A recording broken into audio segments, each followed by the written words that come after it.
আমি খুব লম্বা বয়ান করব না, কিন্তু আমার মূল বক্তব্য এই কথা বুঝানো, ঈমান আল্লাহ আমাদের দিছিলেন, কালিমা আমাদেরকে আল্লাহ দিয়েছিলেন, একজন নবী দিছিলেন, একটা কিতাব দিছিলেন আমাদেরকে, একটা ধর্ম ইসলাম দিয়েছিলেন। আমরা প্রত্যাখ্যান করছি প্রতিনিয়ত। অথচ যাকে আল্লাহ ঈমান দেয় নাই, এই নিয়ামত, কালেমার নিয়ামত আল্লাহ যাকে দেয় নাই, খোদার কসম, তার জন্য নবী চাইও পায় নাই, নবী চেয়েও পায় নাই। ইব্রাহিম আলাইহিস সালাম, তাফসীরের মধ্যে আছে 70 বার আল্লাহ ওনার পরীক্ষা নিছেন। 70 বার পরীক্ষা দিয়ে ইব্রাহিম আলাইহিস সালাম উত্তীর্ণ হয়েছেন। ওয়া ইযিবতালা ইব্রাহিমা রাব্বুহু বিকালিমাতিন ফাআতাম্মাহুন্না, এই আয়াতের তাফসীরে আছে আল্লাহ ইব্রাহিমের পরীক্ষা নিয়েছেন 70 বার।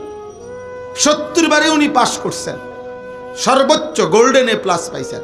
কিন্তু 70 বার উত্তীর্ণ হওয়ার পরে আল্লাহ নিজে বলছেন, আপনি আমার খলিল, বন্ধু। ওয়াত্তাখাযাল্লাহু ইব্রাহিমা খলিলা, ইব্রাহিমকে আল্লাহ খলিল, বন্ধু বানাইছে। ইন্নী জাইলুকা লিন-নাসি ইমামা, আল্লাহ বলছে, ইব্রাহিম, গোটা বিশ্ব মানবতার ইমাম আমি আপনাকে বানাই দিলাম। এত মর্যাদা দিছেন, এত সম্মান দিছেন। আল্লাহ কোরআনে বলছে, ইন্না ইব্রাহিমা কানা উম্মাহ, ইব্রাহিম একাই একটা জাতি, ইব্রাহিম একজন ব্যক্তি, একটি জাতি। কানিতান, আমার শতভাগ অনুগত।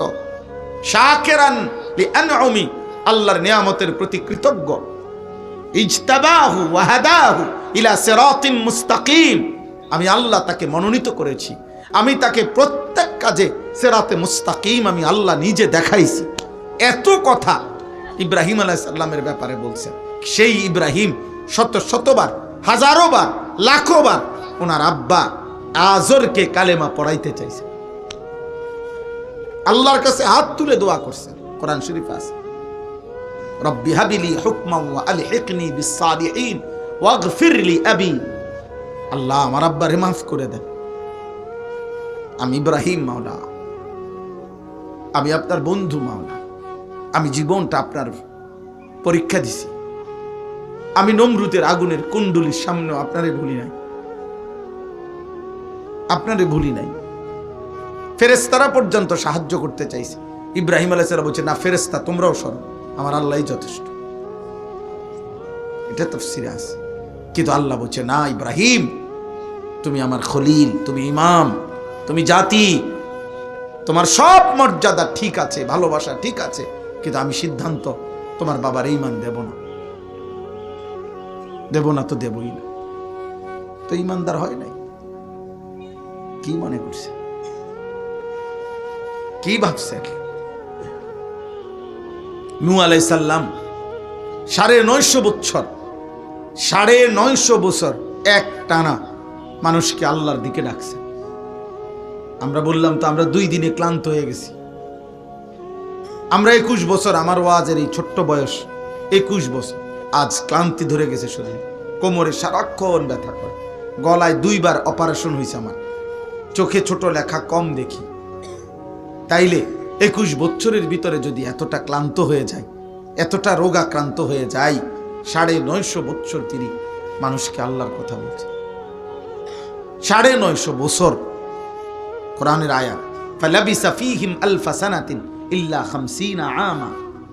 আল্লাহ বলেন 950 বছর উম্মতের মাঝে নূহ বলে গেছে ছিলেন।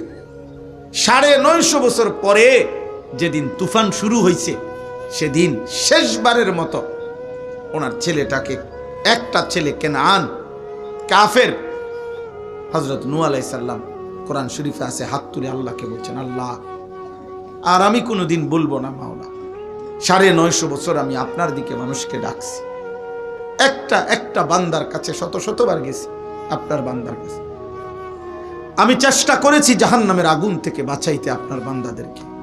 বিনিময়ে আজ 950 বছর পরে শেষবারের মতো আপনার কাছে হাত উঠাইলাম, আমার ছেলেটা কাফের। তার মানে এটাই তো বলতে চাচ্ছে যে আপনি চাইলে তো ঈমান দিতে পারেন, পারে না? কথা বলে না? 950 বছরের অবদানের দিকে তাকাইয়া আল্লাহ চাইলে পারে না? মালিক বলছে না, কোরআনে আছে নূহ আলাইহিস সালাম হাত তুলে দোয়া করছে, রব্বি ইন্না ইবনি মিন আহলি ওয়া ইন্না ওয়া'দাকাল হক ওয়া আনতা আহকামুল হাকিমিন। আমার ছেলে মাওলা, আমার সন্তান এটা। আল্লাহ বলছে ইয়া নূহ ইন্নাহু লাইসা মিন আহলি, হে নূহ এটা তোমার সন্তান নয়, ইন্নাহু আমালুন গায়রু সালিহ, এটা বেআমল, এটা নাফরমান। নাফরমান মুমিনের সন্তান হয় না। মদখোর যুবক তুই মুসলমানের বাচ্চা না, নেশাখোর যুবক তুমি মুসলমানের সন্তান না। চরিত্রহীন লম্পট নারী উলঙ্গ ছবি, মোবাইলের অস্থির দৃশ্য যারা দেখো, জিনা ব্যভিচারের আড্ডায় কোন হারাম মেয়ের সাথে অসৎ সম্পর্ক করেছো, বাস্তব অর্থে প্রকৃত অর্থে কোরআনের ভাষায় তুমি কোনো ইমানদারের বাচ্চা না বেটা, নাফরমান তুই বেটা, নাফরমান বেটা, নাফরমান বেটা।